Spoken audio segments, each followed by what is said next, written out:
Assalamu alaikum wa rahmatullahi wa barakatuh. Alhamdulillahi rabbil alamin arrahmanir rahim maliki yawmiddin iyyaka na'budu wa iyyaka nasta'in ihdinas siratal mustaqim ihdina mustaqim siratal ladzina an'amta alaihim ghayril maghdubi alaihim waladdallin amin. Je vous salue du fond de mon cœur, chers frères et sœurs du monde entier. Je vous salue avec la salutation la plus bénite, que la paix et la bénédiction de Dieu soient sur vous. Et je salue également tout le monde, tous les prophètes, tous les envoyés de Dieu, tous les messagers de Dieu qui sont venus apporter des messages divins afin d'éclairer le monde et de le guider sur le droit chemin. Alors, vraiment, pour cette vidéo, nous sommes encore là ici présents et pour cette fois-ci, nous allons parler, n'est-ce pas, d'une actualité qui fait du boom dans le monde entier, qui fait tache d'huile.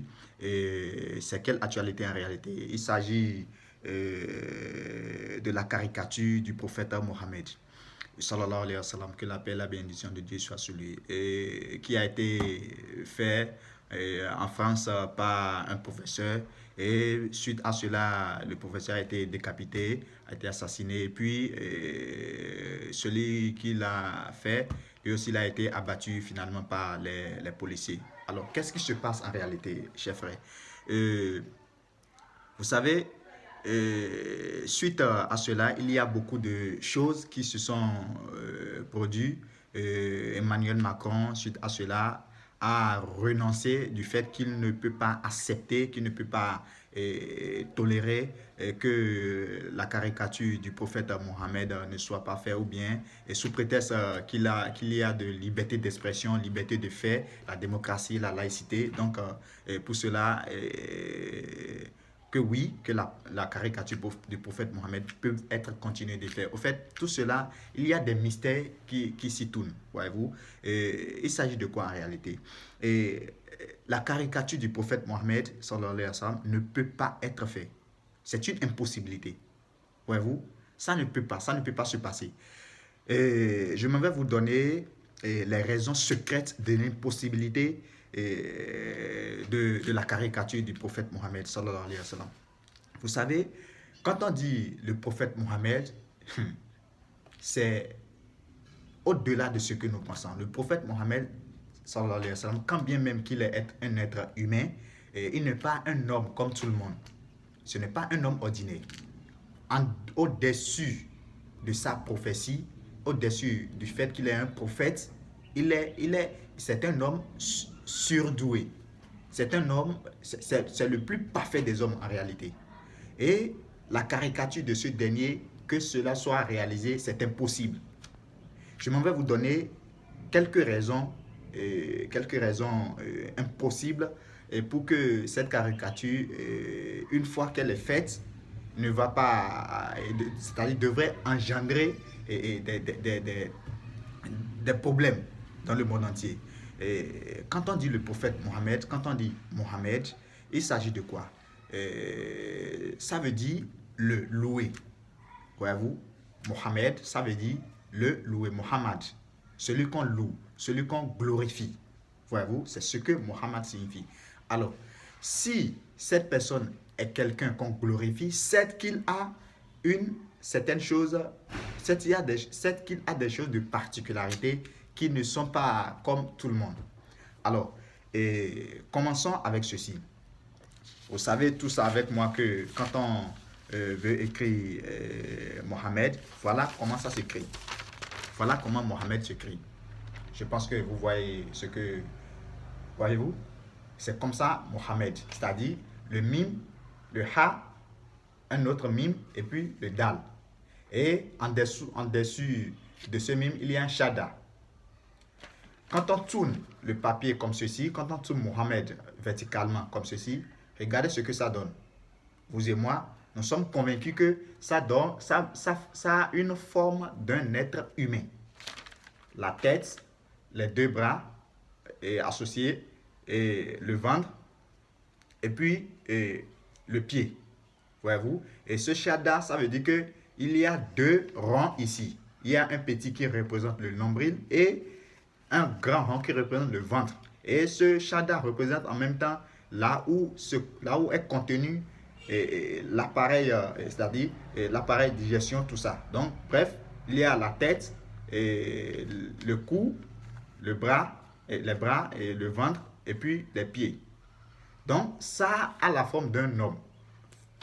Donc, Mohammed. Alors, commençons.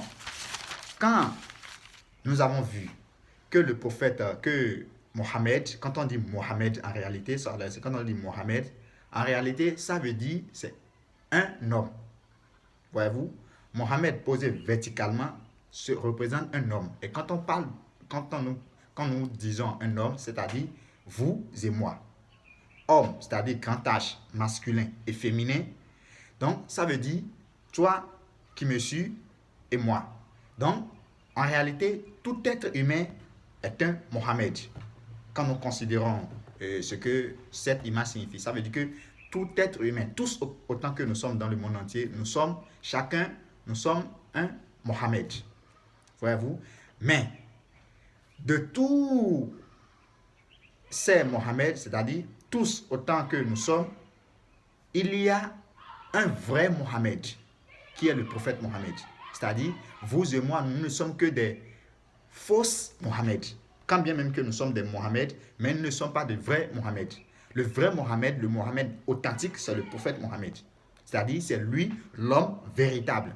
Donc, Mohammed, ça veut dire homme en apparence. Voyez-vous? Mais en qualité, ça veut dire celui qui est loué en explication. Donc, vous êtes Mohammed, homme et femme, petit et grand, nous sommes tous des Mohammed.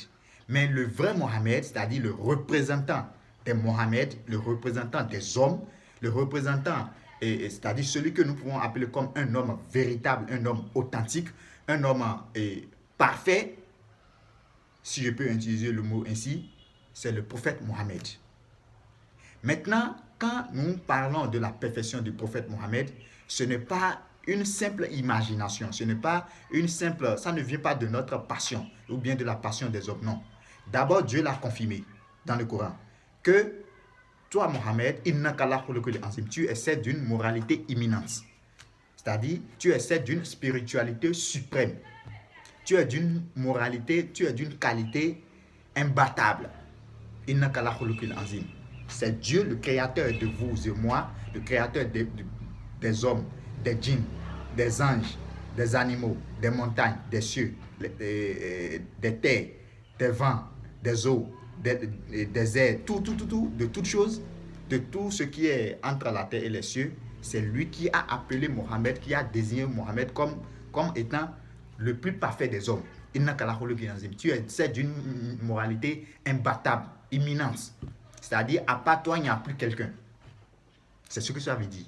Maintenant, ce n'est pas, si Dieu dit ainsi, c'est parce qu'il a des raisons. Maintenant, il y a certaines choses qui se sont produites à l'époque et on dit que c'est suite à un fait que Dieu l'a désigné ainsi, à cause de son caractère. Donc, c'est ça. Maintenant, quand quelqu'un se lève aujourd'hui pour dire qu'il va caricaturer, qu'il peut dessiner le prophète Mohammed, ce qui veut dire qu'il veut faire ce qui est impossible. Il veut montrer au monde l'impossible. Et quand ce dernier va tenter de le faire, ça veut dire que nous serons confrontés à des choses que nous n'attendons pas. Parce que nous sommes en train de vouloir contredire ce que Dieu dit. C'est-à-dire, Dieu dit, il n'y a pas quelqu'un comme toi. Et vous voulez imaginer, vous voulez concrétiser, vous voulez, les gens veulent dessiner le prophète Mohammed. Comment? C'est impossible, ça ne peut pas marcher. Ça ne peut pas marcher. Parce que l'autre raison aussi est que dans un des hadiths, le prophète Mohammed disait que si quelqu'un rêve de lui, c'est-à-dire si quelqu'un a fait un rêve et que ce dernier voit le prophète Mohammed dans le rêve, que ce dernier le voit, lui, le prophète Mohammed dans le rêve, c'est que c'est lui, le prophète Mohammed, qui l'a vu. Que ce dernier sache que réellement, c'est lui, le prophète Mohammed, qui l'a vu. Le prophète Mohammed l'a dit ainsi. Malgré ça, il y a des gens qui font des rêves, c'est rare. effectivement que c'est rare. Mais c'est quelques personnes qui le font, qui font des rêves et qui voient le prophète Mohammed. Mais quand bien même qu'ils le font, ils ne peuvent pas le dessiner, ils ne peuvent pas voir celui qu'ils ont vu dans le rêve, ils ne peuvent pas le faire. Ils ne peuvent pas, le concrétiser sur une image, à travers une image. Ça ne peut pas marcher. Parce que vous voulez, c'est-à-dire que cette personne veut faire ce qui est infaisable. L'autre chose aussi est que, au temps du prophète Mohammed, sallallahu alayhi wa sallam, il n'y avait pas la technologie de pointe. Il n'y avait pas les photos, il n'y avait pas il n'y avait pas l'appareil photographique, les caméras, toutes ces choses. Il n'y a pas ça.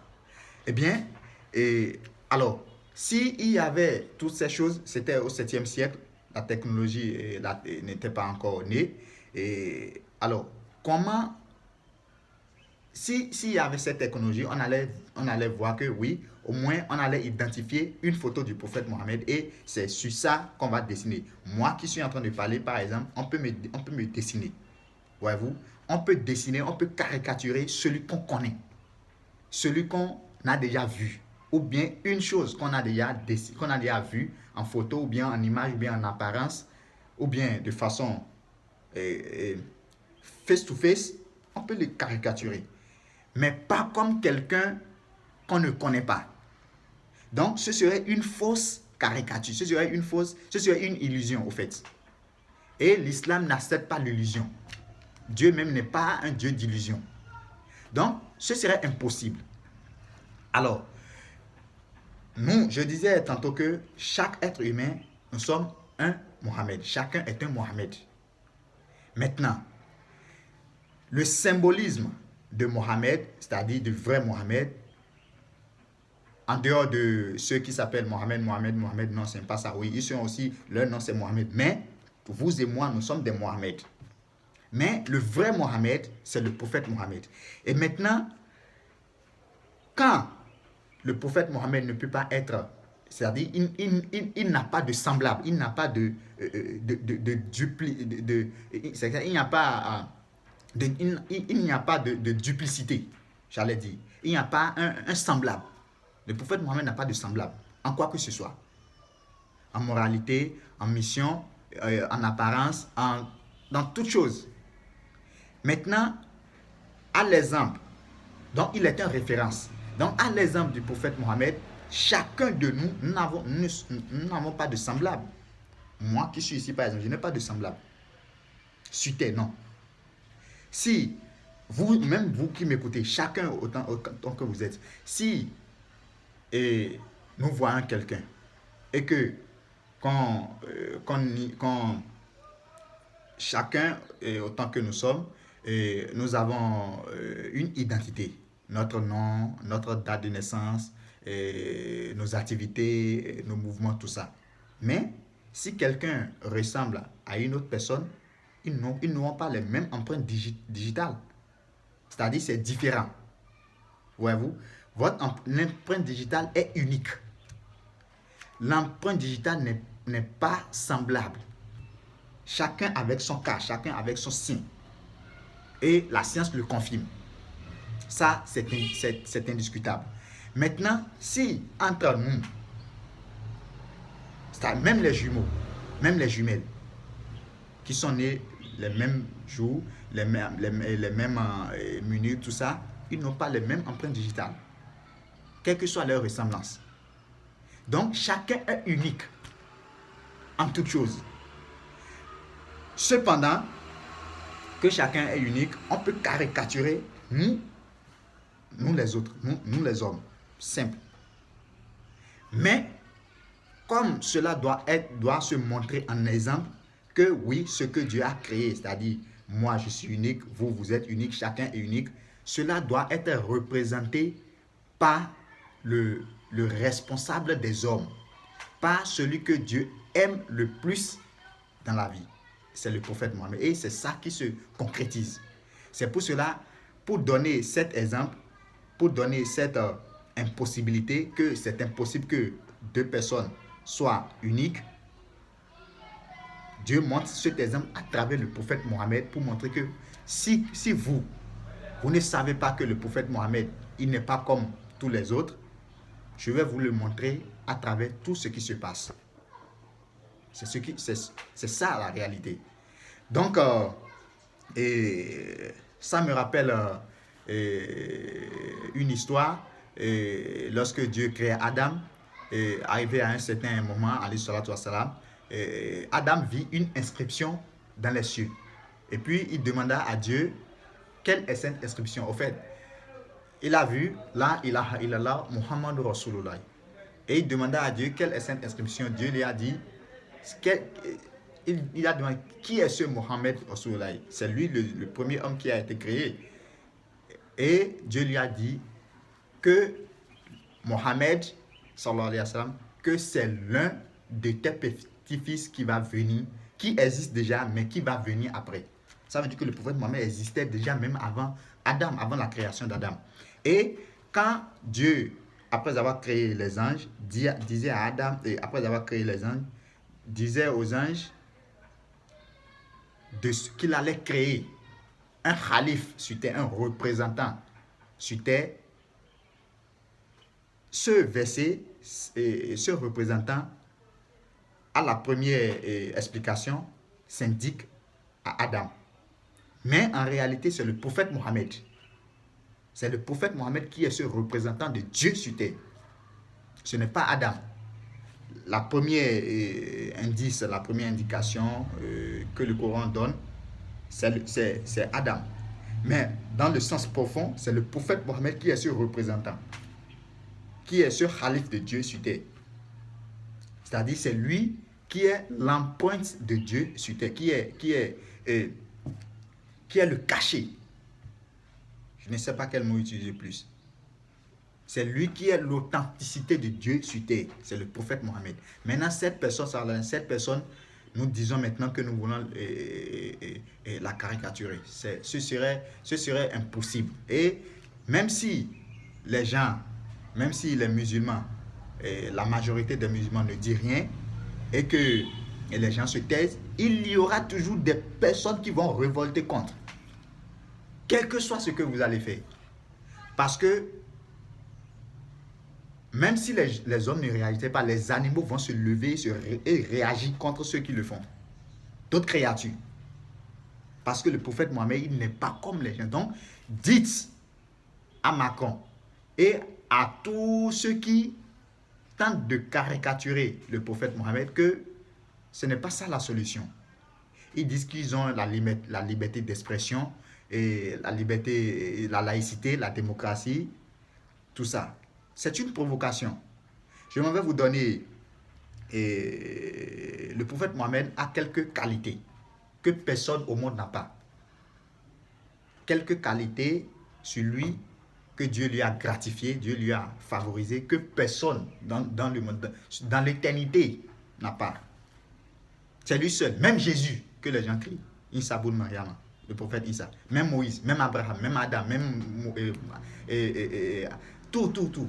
C'est le prophète Mohammed seul. Je vais vous donner quelques-uns de ces qualités. Et la première qualité, c'est que les mouches, les insectes, les fourmis et les moustiques ne se sont jamais posés sur le corps du prophète Mohammed.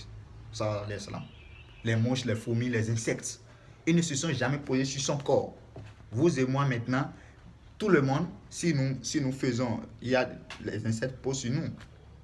Le prophète Mohammed, ces insectes, ces animaux, ces petits insectes ne se sont jamais posés sur lui. Qui dans le monde a cette qualité? Le deuxième, le prophète Mohammed, nous, par exemple, quand on est fatigué ou bien quand on a sommeil, on peut bâiller. Le prophète Mohammed n'a jamais bâillé. Jamais.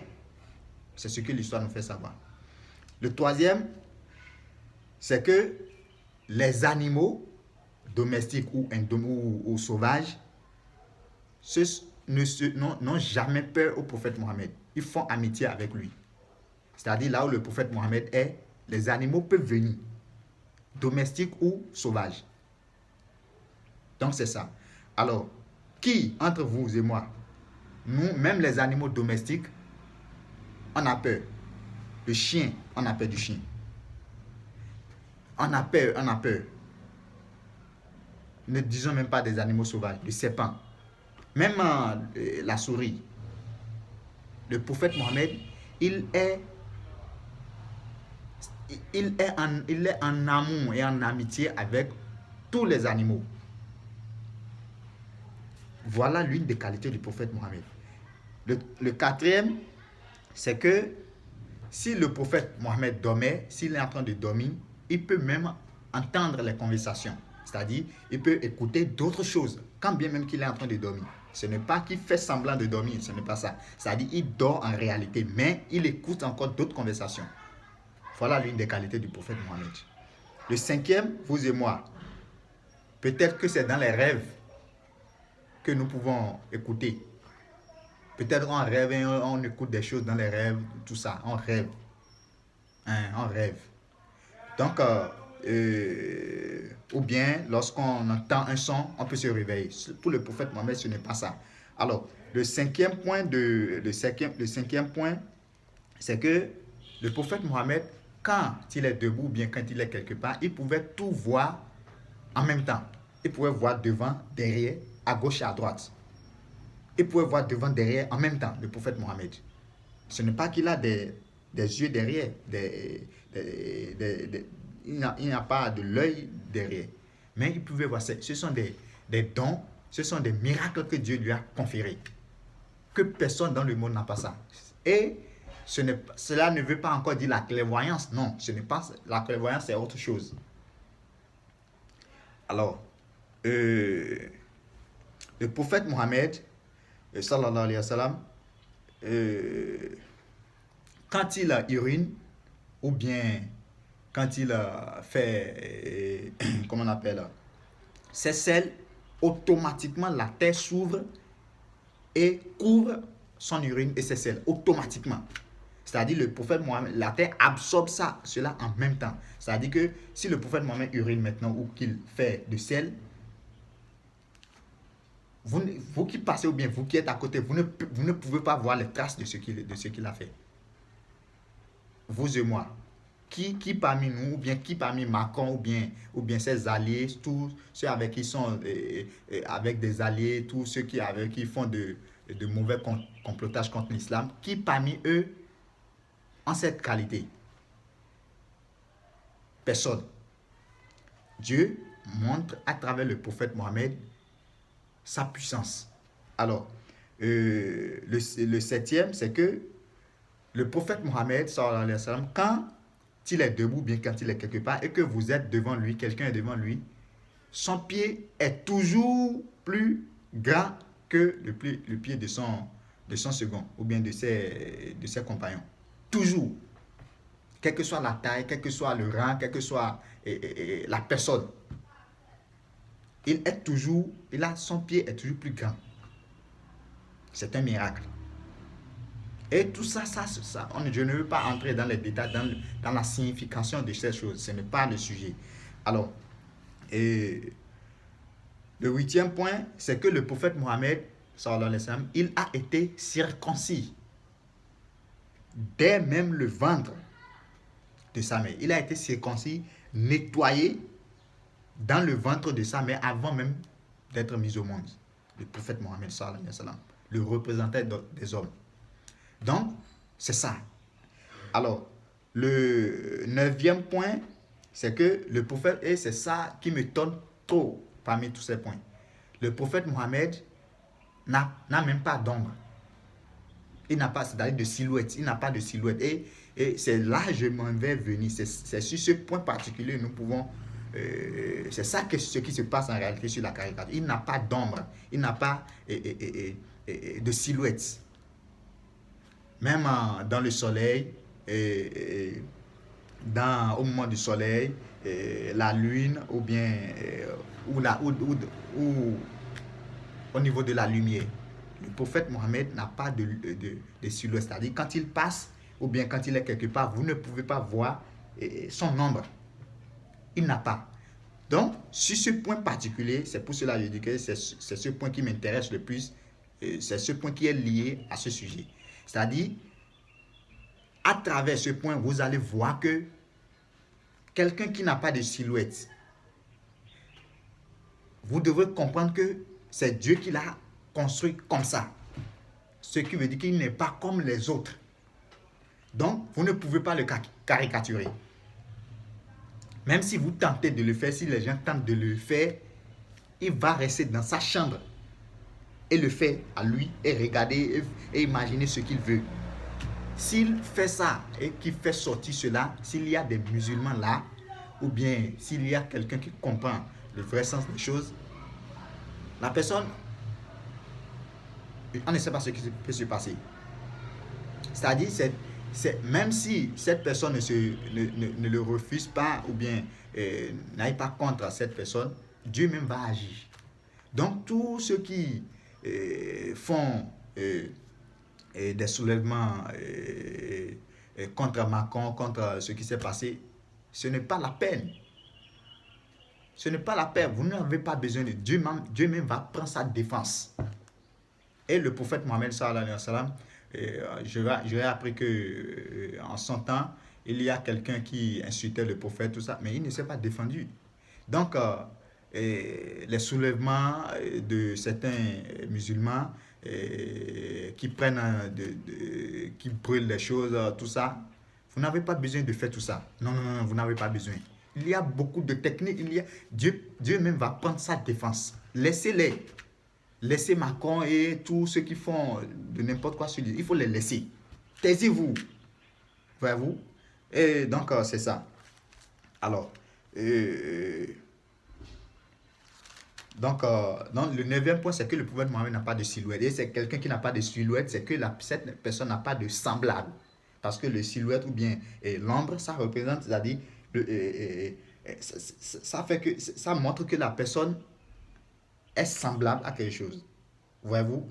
Donc le prophète Mohammed n'a pas de semblable. C'est ce que Dieu nous dit par là. En dessin, en caricature, en photo, en tout, ou bien avec l'homme. C'est impossible. Donc c'est ça.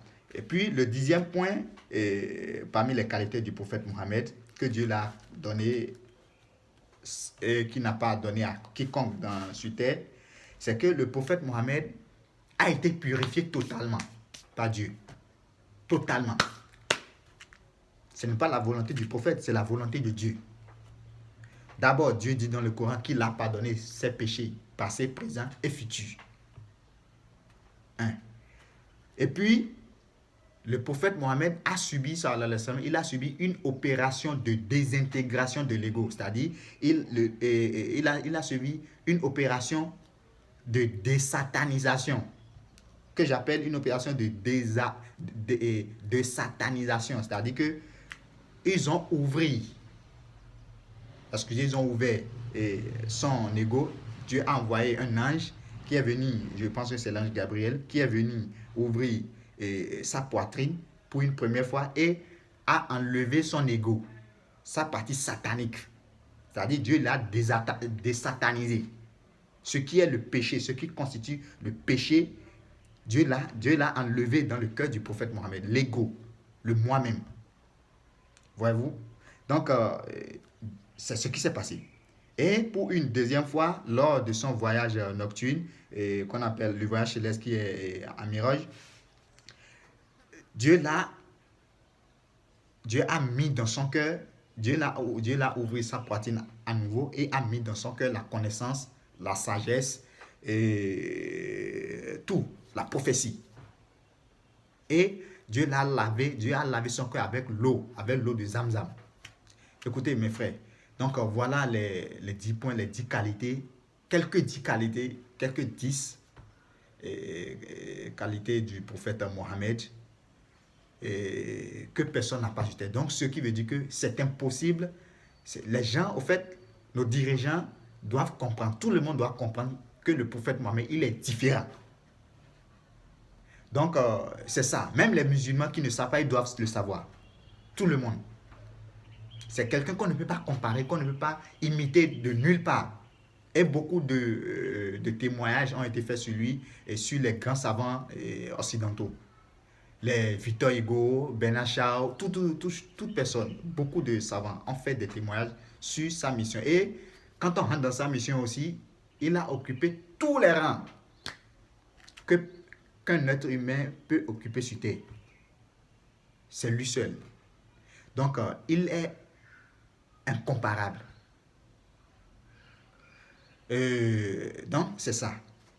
Alors, donc, le prophète Mohammed ne peut pas être caricaturé. Et dites à Macron de cesser. Sinon, ça va toujours, les soulèvements vont toujours augmenter. Toujours.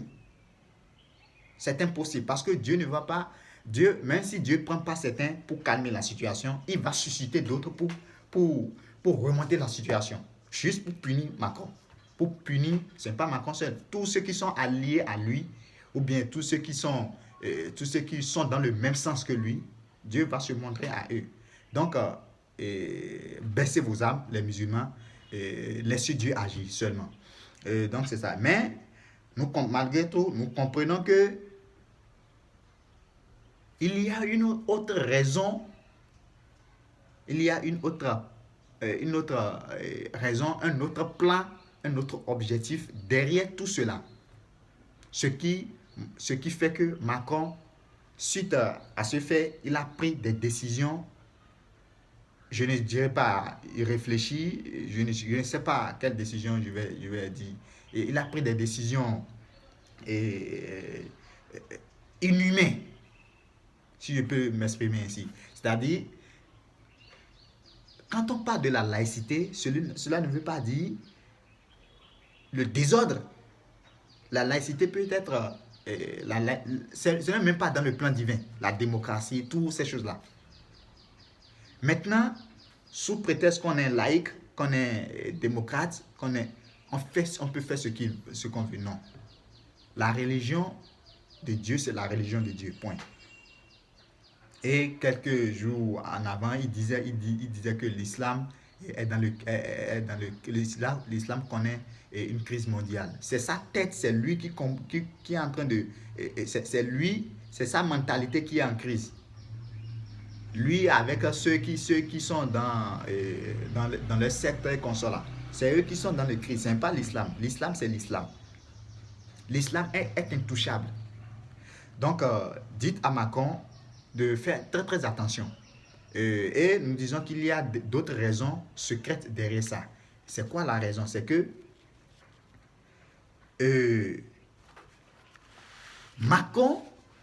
Emmanuel Macron, le président français, il sait très bien qu'il va quitter bientôt. Suivez-moi très très bien. Macron sait très bien qu'il va quitter. Alors, mais qui va le remplacer? La grande question. Macron sait que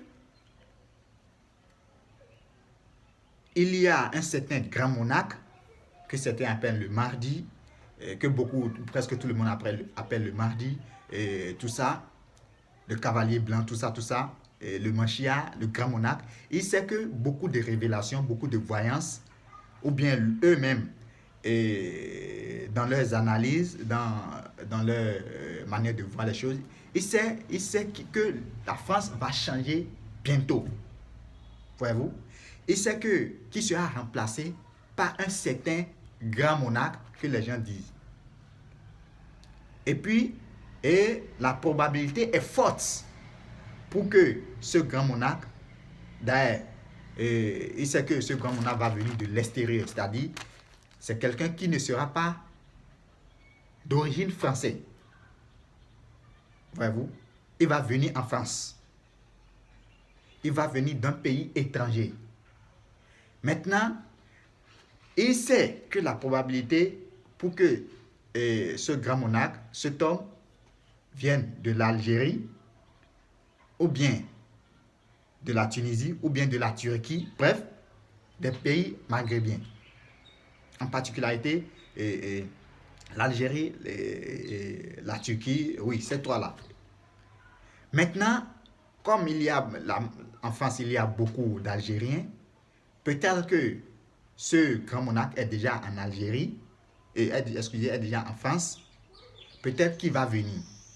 Donc, et il sait que cette personne viendra faire de grandes réformes. Ce roi, ce grand monarque, ce grand roi viendra faire de grandes réformes en France.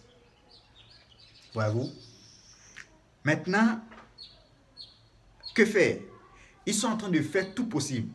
Lui, les élites, les grands personnalités du monde, ceux qui pensent qu'ils sont les grands de ce monde, ils sont en train de faire des choses, ils sont en train ils sont en train de tout faire pour que cette personne sorte, se manifeste. Mais ils ne voient pas quelqu'un de ce genre, de façon véritable. Ils ne voient pas quelqu'un de ce genre. Donc, ils font des provocations. Voyez-vous? Ils font des provocations. Regardez l'affaire de George Floyd. Regardez l'affaire du coronavirus. Regardez cette affaire de ce qui se passe aussi. Donc, ils font tout pour que cette personne sorte, se manifeste. Alors que Dieu a son plan. Dieu dit dans le Coran, il complote, mais nous aussi nous complotons. Allah est le meilleur des comploteurs. Ils sont en train de faire leur complot. Alors que Dieu les connaît mieux. C'est Dieu qui les a créés, c'est Dieu qui les a mis là. Donc Dieu a un plan pour toute l'humanité. Donc, chez eux, chez Macron et avec les élites, le vrai secret, leur vraie intention, c'est que il veut faire manifester, faire surgir le grand monarque afin de l'attaquer, de le combattre, afin de l'attraper, de le prendre. C'est leur plan, c'est ce qu'ils sont en train de faire. Donc, ils profitent par là, ils font des choses, ils créent des choses qui vont soulager et qui vont susciter des manifestations afin d'attaquer cette personne. Donc, ce n'est pas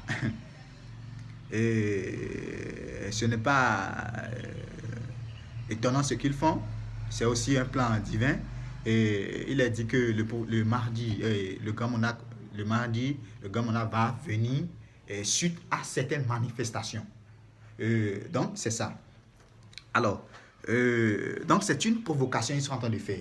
Ils sont en train de quereller. Voyez-vous, ils cherchent de querelle en réalité. Et sans savoir que c'est ce qui va provoquer sa fin. Inch'Allah. C'est ça. Et c'est pour cela, vous allez voir, ils interdisent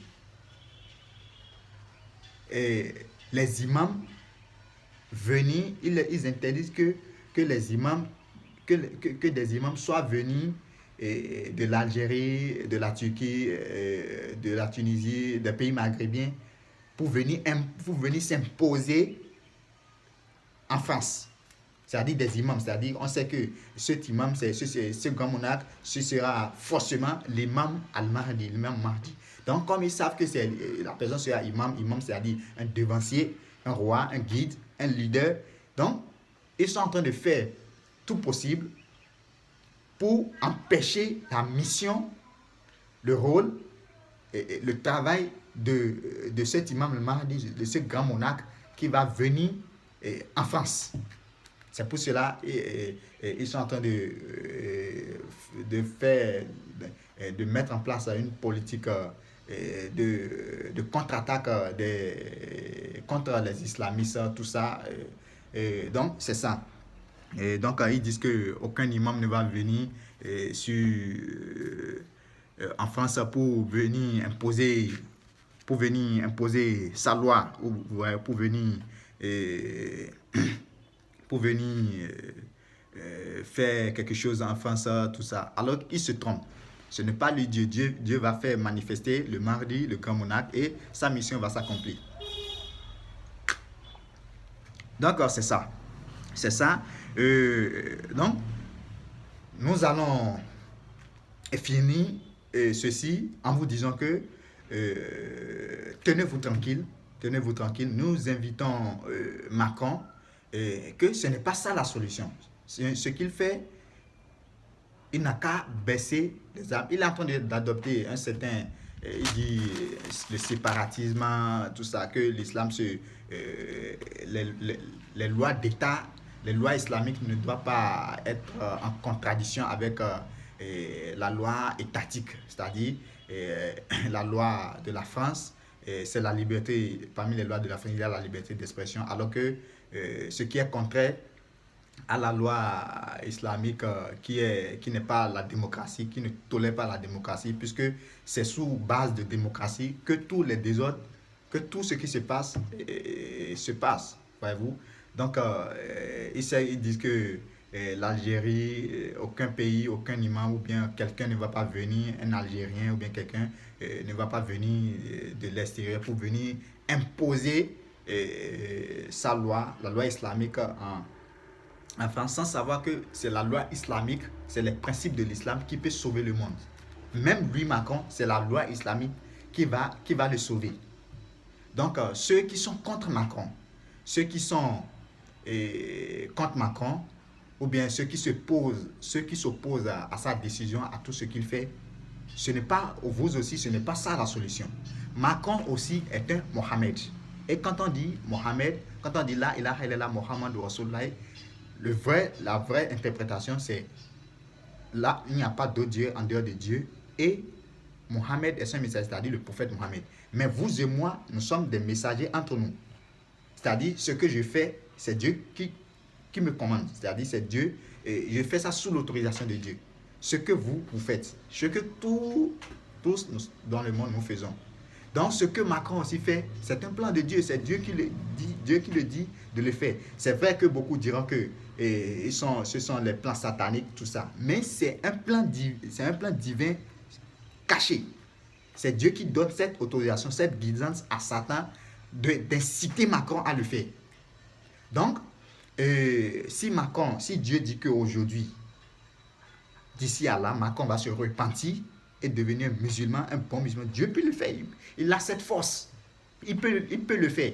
Et c'est ça la solution que nous, les musulmans, les grands savants, les grands érudits de l'islam, c'est cette solution qu'ils doivent chercher.